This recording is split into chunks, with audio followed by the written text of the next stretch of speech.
In 1692,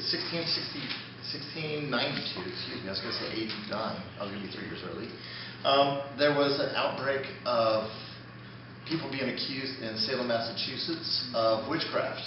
And there are some historians who believe that it may be tied to a virus or a mold that was in the rye that they were eating in their bread, that caused the girls to have their fits and their spasms, that caused the whole thing to go on.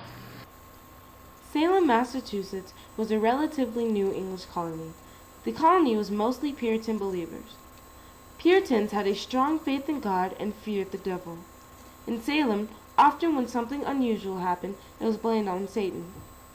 The Puritans settled in Massachusetts in 1628 so that they could worship as they chose. They believed, like most Christians, that Satan was an angel who rebelled against God. They believed that he spread evil on earth and that witches were Satan's servants. Puritan ministers said that women were especially likely to become witches because they were morally weak. In 1641, England passed a law making witchcraft illegal. Because Massachusetts was an English colony, this law directly applied to them. In 1692, Abigail Williams and her cousin Betty Paris fell ill to a mysterious sickness. The town doctor could not diagnose the illness, so he declared the girls were bewitched and looked as if they had been bitten and pinched by invisible agents. After the girls were diagnosed, they began accusing people in their town of being witches. Many more people began accusing others of witchcraft. It was mostly older, widowed women that were accused. Do you think that one specific age group or gender was more accused than the other? Oh, yes. And this is true not only of Salem, but as I say, the larger witch hysteria that had been going on for a while. Inordinately, people accused of witchcraft, or the legal term was maleficia, literally harmful magic. Almost always the people brought to book for witchcraft or maleficia were older women, widow women, people who had very little in the way of societal protections, poor people. So if you were both an old woman, a widow woman, and a poor woman, your chances were much better of being accused of witchcraft than somebody in any other age or social group.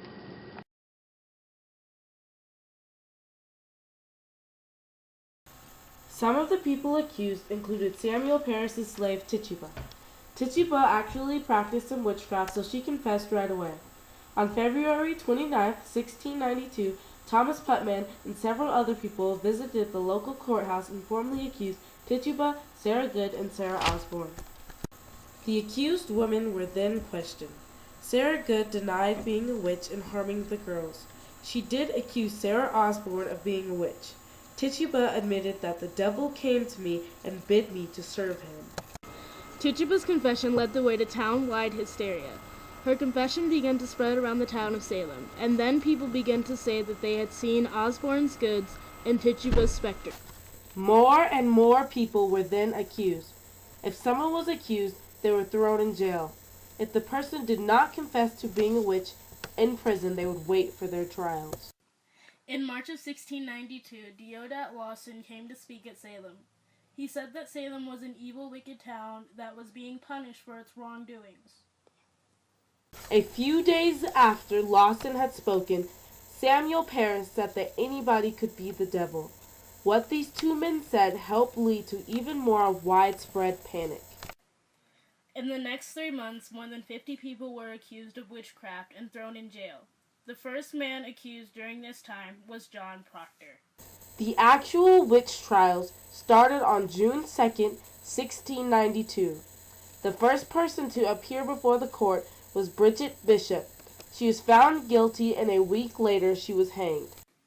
By the end of June, 5 more people had been found guilty. One was a 71-year-old grandmother by the name of Rebecca Nurse. Although most of the witches were executed by hanging, one man, Giles Corey, was not. He was 80 years old and a longtime member of the church. He refused to enter a plea for witchcraft. As punishment, Salem officials placed a wooden board on his chest and put stones on it until the weight killed him. The 2 original girls, Abigail Williams and Betty Paris, were taken to other towns to perform witch tests. The girls said that by touching an accused witch, they could determine if he or she was actually a witch. The girls became famous. People all over Massachusetts wanted them to come and test accused witches. What do you think the accusers benefited from in accusing people of being witches? It's a speculative question. First of all, the children or young girls were caught doing things they weren't supposed to be doing with witchcraft and tituba. So I always think that part of the issue might have been it's easier to defend yourself for doing something you shouldn't have been doing by blaming it on someone or something else. Then secondly, I think the afflicted girls received a tremendous amount of attention and power from doing this.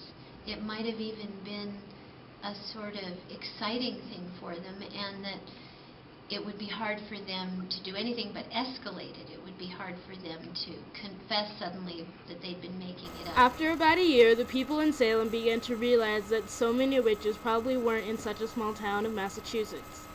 So on October 12, 1692, a law was passed that excused all of the accused witches still awaiting a trial. Even though the law released all of the people still waiting for a trial, it had a lasting effect. For example, many of the people tried got their lands confiscated. This left people without any money and without homes. This event has had a lasting effect in history. This occurrence led to the separation of church and state. Because so many people were convicted upon spectral evidence, new and better court rules were created. What are some lasting effects this has had on history? I think it's affected our court system here in the United States. I think it's set up due process. I think it's set up habeas corpus or produce the body. I think it's set up all of those things because when people started creating our court system, they started talking about what do we really need to do, and those were some things that came up. Hey, we need to produce the evidence. We need to produce. You need to have due process. You need to be able to have a fair trial. It also has helped us explain things like the McCarthy era, but the effect on history in terms of what more happened at the time, it was 1692. By 1700, people hardly even would call themselves Puritans anymore. The Puritan church was already declining in its control of society, which is part of why the hysteria happened. And so within a few years, once it stopped, the people who were part of making it happen fell into a shamed position. The people who knew it was wrong took control. The minister was driven out of town. The couple that especially accused with their daughter accused other people were buried in unmarked graves. And really, Puritanism, even though it stayed part of the culture in many ways, was not a controlling force after the Salem witch trials.